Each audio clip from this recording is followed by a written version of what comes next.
Bonjour. Aujourd'hui j'ai décidé de parler de la rupture amoureuse. Donc c'est une vidéo qui risque d'être un peu touchy et un peu délicate parce que très personnelle.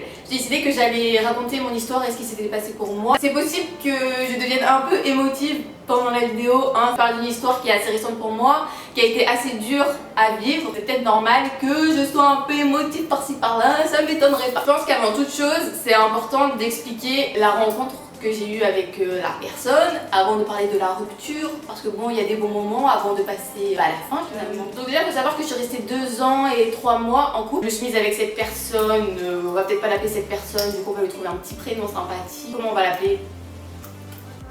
Si on l'appelait Maxence, c'est bien Maxence, on va l'appeler Maxence. Donc c'est parti, on va commencer par raconter le début. On va faire un petit résumé condensé. On avait 2-3 potes en commun, etc. Mais moi je l'avais jamais vu de ma vie. Arrivé à l'Alpe d'Huez, le hasard fait bien les choses, on était les 2 chambres en face. Alors on s'est vite rendu compte qu'on avait beaucoup de points communs et surtout on s'est rendu compte qu'on habitait dans la même ville. C'était bien sur le coup et maintenant c'est un peu chiant, j'allais vous dire, parce que c'est pas ouf, même école, même ville, rupture. Ce voyage est passé, moi je me suis dit c'est mon sauce, c'est mon meilleur ami et tout, on s'entend trop bien. Ma meilleure amie qui était partie avec moi qui me disait arrête de dire n'importe quoi. Tout le monde qui nous disait vous allez vous mettre ensemble, nanana, moi no way. Parce que moi à l'époque j'étais une petite patate bien ronde. Je me disais non, je peux pas. Il y a une trop grosse différence de poids, ça va faire la boule et l'asperge. Donc non merci. Jusqu'au jour où, bien évidemment, j'ai craqué. Malheur! Et je vais essayer de faire la chose la plus simple, la plus rapide et la plus condensée possible pour arriver au fait que ça s'est mal terminé. Déjà, avant toute chose, il faut savoir que j'avais pas forcément confiance en moi à cause de mon poids. Et il faut aussi savoir que je suis une personne en constant manque d'affection. Ce qui fait que j'ai besoin de beaucoup d'affection, mais j'ai aussi besoin de donner beaucoup d'affection. Alors je suis face à la mer. J'ai l'impression qu'il y a un mec qui s'est noyé. C'est pas drôle du tout, mais juste aller checker. J'ai eu la peur de ma vie. Je viens de voir, il avait un tuba. Il est allongé comme ça dans l'eau. Et il est juste en face de moi. Bon, où j'en étais? Oui, beaucoup besoin de montrer aux autres que je les aime. Et c'est vrai, je l'avoue, que je peux être un petit peu envahissante. Cette relation, c'est vraiment une relation qui m'a beaucoup appris. J'ai vraiment pris cette relation comme une leçon en fait. Genre vraiment pour moi c'était un tremplin pour arriver à là où j'en suis aujourd'hui. Pendant toute cette relation, ce qui s'est passé, petit à petit, je me suis complètement perdue. Je me suis détachée de moi-même et je me suis accrochée à lui. Au début, j'étais bien, j'étais normale, j'étais moi-même. Et après, il a commencé à plus me mettre en première position dans sa vie. Franchement, ça a commencé relativement tôt dans la relation. J'étais plus la priorité pour lui. J'étais plus la belle, j'étais plus la plus gentille, j'étais plus tout ça. Et je me suis vite fait surpasser par ses potes tout en restant avec lui et tout en acceptant des choses que j'aurais pas dû accepter auparavant. Je laissais me parler de ses potes filles en écoutant cette meuf c'est la meuf la plus bonne que j'ai jamais vue alors qu'on était en couple. Ensuite je le laissais envoyer des bébés à ses potes. C'est pas que je le laissais, c'est lui qui faisait et moi je disais rien, tu vois. Vous pouvez croire que c'est un peu excessif et tout, que je suis grave jalouse, mais sur le coup, je pense que personne n'aurait accepté que son gars parle d'une autre meuf comme ça, dise ouais celle-là elle est archi bonne et tout, et que toi à côté de ça t'as pas un compliment par jour, que son gars il envoie des bébés à des potes, que son gars il soit en bis-bis avec une de ses meilleures potes. Je pense que c'est un peu compliqué à gérer, mais sur le coup, j'ai rien vu, sur le coup je me suis volé la face, je me suis dit bon c'est pas grave, t'es très bien dans ta relation. C'était très fort, c'était que on arrivait toujours à un stade quand on avait ce genre de conversation, c'était moi la méchante et c'était moi qui m'excusais. Ça c'était formidable. Bien, j'acceptais tout et n'importe quoi alors que en y repensant, j'aurais pas forcément dû. Mais à côté de ça, j'aurais pas pu rêver mieux en termes de relation parce que c'est une personne qui m'a beaucoup aidée. C'était vraiment une relation d'entraide, mais une belle relation et une relation assez saine. Et c'est pour ça qu'en fait j'acceptais les choses parce que je me disais j'ai pas envie de perdre ça. Ce Maxence est devenu très rapidement mon meilleur ami. Il y avait beaucoup plus qu'un couple derrière ce qu'on était, il y avait vraiment une amitié qui s'était créée. Et c'est clairement la chose à laquelle je tenais le plus dans cette relation. Et ça c'était un truc de ouf parce que je pouvais tout lui dire, je pouvais tout partager avec lui. Et c'était ça qui était beau en fait. Donc là c'était un petit récap de la relation. Mais là où je veux en venir dans cette vidéo, c'est que je me suis perdue dans cette relation. Je me suis complètement perdue et j'ai perdu la personne que j'étais. J'ai perdu tous mes centres d'intérêt. C'est quelque chose que je souhaite à personne et c'est quelque chose que je ne reproduirai jamais parce que c'est quelque chose qui m'a fait beaucoup de mal. Moi je savais que je devais partir mais je n'avais pas la force parce que j'étais très fragile. Faut savoir que je suis une personne qui a un cœur immense. Ce qui fait que je donne beaucoup. Arrivé milieu, fin de notre relation, moi j'avais les yeux fermés, je voyais rien, j'étais complètement aveugle parce que je l'aimais d'une force, mais vraiment inimaginable. Je lui donnais tout ce que j'avais, toute mon énergie, je lui donnais et je sais aujourd'hui que c'est pas ce qu'il faut faire. Et c'est pour ça que j'ai voulu faire cette vidéo pour dire que si c'est ce qui arrive à quelqu'un dans votre entourage ou à vous-même, ne laissez pas tout donner et faites-lui comprendre que c'est pas bon. Parce que parfois, on idéalise la personne qu'on a en face de nous. Moi, c'est ce que j'ai fait, je l'ai idéalisé. J'ai vu une personne, mais c'était pas lui. C'est vrai que quand j'étais avec lui, j'avais l'impression d'avoir trouvé un trésor en fait. Ce garçon, pour moi, c'était clairement un diamant, un trésor, un truc rare en fait. J'avais dit que j'allais devenir émotive, je l'avais dit. Et c'est vrai que notre histoire, c'était un truc de ouf. Vraiment. Si je devais résumer notre histoire, je dirais ça. Je dis c'était un truc de ouf. Mais comme je l'ai dit, je me suis perdue dedans. Et c'est triste. Je vais pas dire le contraire, c'est très triste. Et j'ai continué à l'idéaliser comme ça. Jusqu'à ce que ça craque. J'ai envie de dire que pour moi, la rupture est tombée du jour au lendemain. Parce que c'est comme ça que je l'ai ressenti, c'est comme ça que je l'ai vécu. Mais avec du recul, ça faisait plusieurs semaines que ça allait pas. Et avec du recul, je me rends compte que je l'avais réalisé aussi, mais que j'avais toujours cette idéalisation qui fait que en fait, je voulais pas le voir. Je voulais pas voir que ça allait pas, je voulais rien voir. C'était pendant le confinement, parce qu'on était confinés ensemble. Un soir, il m'a très gentiment dit qu'il était temps de faire ma valise et de rentrer chez moi. Donc j'ai fait ma valise et je suis rentrée chez moi. Et là les amis, c'était le début de la fin. Moi je vous le dis. J'ai pleuré pendant une semaine non-stop. À la fin de cette rupture, j'ai perdu 6 ou 7 kilos. Je me suis rendu compte que la rupture, elle m'a fait mal, certes. Ne plus être en couple, ça m'a fait très mal. Mais ce qui m'a fait le plus de peine dans toute cette rupture, c'est quand j'ai réalisé que j'avais perdu mon meilleur ami. Et ce pourquoi aujourd'hui, encore 6 mois après, je suis encore triste, c'est que ma personne préférée sur la planète, je lui dirai même plus bonjour quand je le croiserai à l'école, je lui dirai même plus bonjour quand je le croiserai dans ma ville, et je lui enverrai plus jamais de message. Et c'est pour ça que j'ai eu beaucoup de mal à m'en remettre. L'amitié qui s'est créée entre nous, c'était la plus belle amitié en fait que j'avais jamais eue avec quelqu'un. Et il y a beaucoup de gens en fait qui comprennent pas ça. Il y a beaucoup de gens qui me disent si t'es triste de plus l'avoir dans ta vie, etc., c'est que tu l'aimes encore.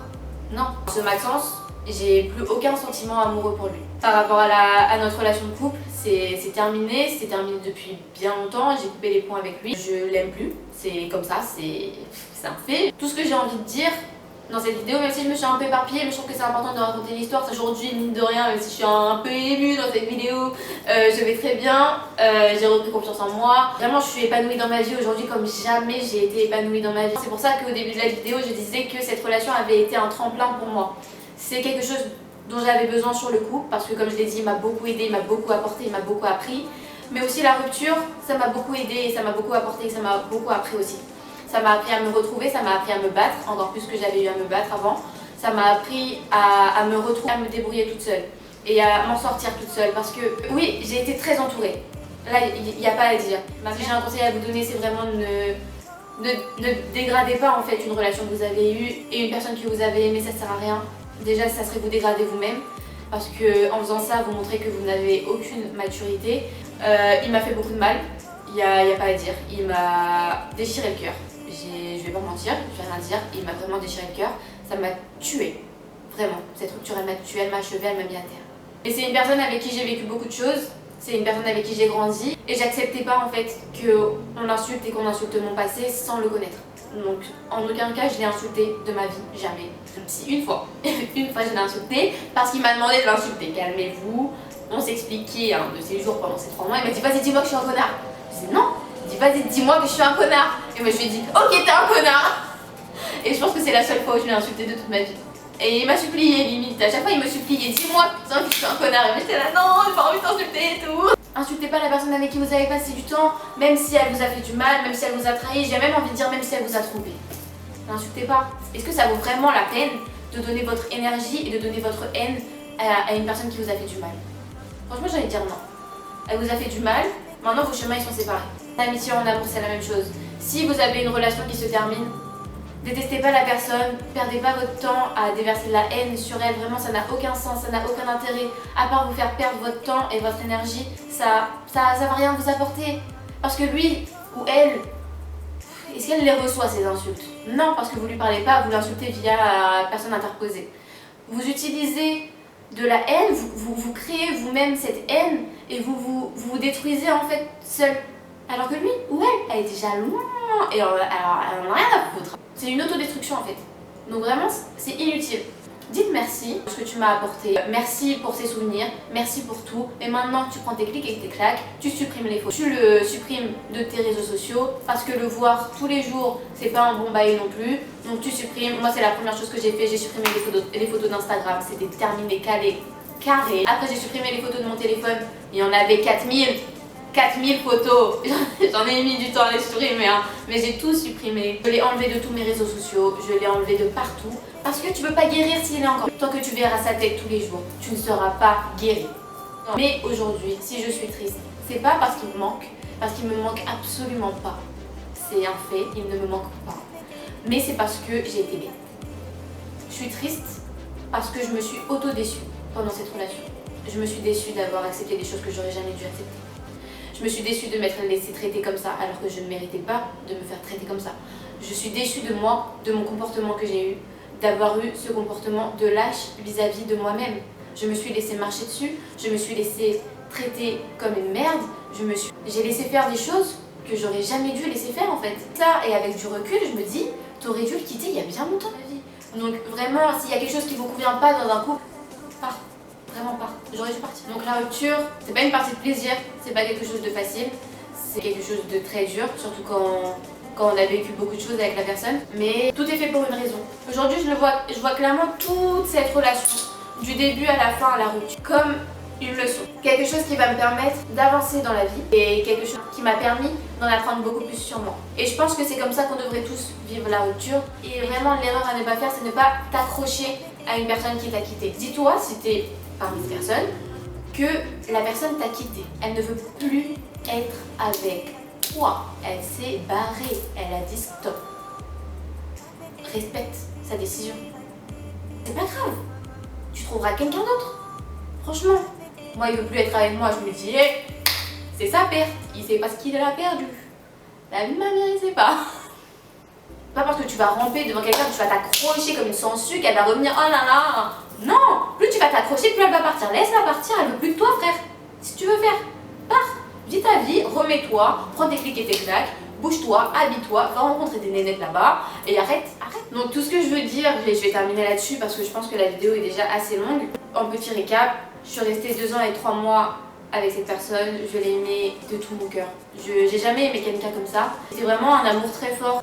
J'ai adoré en fait ressentir ça, c'était quelque chose de magnifique, quelque chose dont je me lassais jamais. Aimer quelqu'un comme j'ai aimé, c'était incroyable, incroyable pour moi. Et comme je l'ai dit, j'ai trouvé mon meilleur ami, que j'ai aussi perdu. Et j'ai beaucoup souffert, et j'ai été très heureuse. Et notre au revoir à Dieu, je ne savais pas trop comment appeler ça, c'était vraiment pour moi quelque chose d'incroyable, quelque chose de magnifique. Et je pensais jamais vivre un truc comme ça. Et c'était très beau. J'ai plus de place sur ma caméra donc il faut que j'aille très vite, mais ce que je voulais dire en finir avec ça, c'est que j'ai vécu une histoire incroyable qui s'est certes terminée mais pas si mal que ça. Je vous conseille, concentrez-vous sur vous, choisissez toujours de vous choisir vous-même à la place de n'importe qui. Donc si ça va mal, tu prends tes clics et tes claques et tu pars. Je te jure que ça ira beaucoup mieux après. C'est comme un pansement, il y a plein de poils dessus, tu l'arraches, ça fait mal, mais après tu te sens beaucoup mieux. Vraiment, comme exemple, j'ai été lamentable pendant 2-3 mois. Aujourd'hui, je vais beaucoup mieux. Aujourd'hui, je suis toute nouvelle, vraiment épanouie dans ma vie et j'ai jamais autant excellé dans tous mes projets que maintenant. Donc vraiment, quand je vous dis si ça se termine, c'est pour le mieux, c'est que c'est pour le mieux. En attendant, avant de terminer tout ça, j'avais une petite question à vous poser. Si ça vous intéressait, et répondez-moi dans les commentaires, vous serez vraiment archi genre une série sur les relations de couple. Bon, cette vidéo elle était un peu longue et tout, mais je pense qu'il fallait que je mette en place le truc. Si ça vous intéresse, que je vous dis par quelles étapes cheminement je suis passée pour aller mieux, comment j'ai fait pour retrouver la confiance en moi alors que j'en avais plus du tout, comment j'ai fait pour devenir une toute nouvelle personne en fait après cette épreuve. Donc si ça vous intéresse et si bien sûr vous avez envie de voir d'autres trucs, dites-moi tout. En attendant, prenez soin de vous, réfléchissez bien avant de faire quoi que ce soit et je vous souhaite de passer une excellente journée finalement, hein.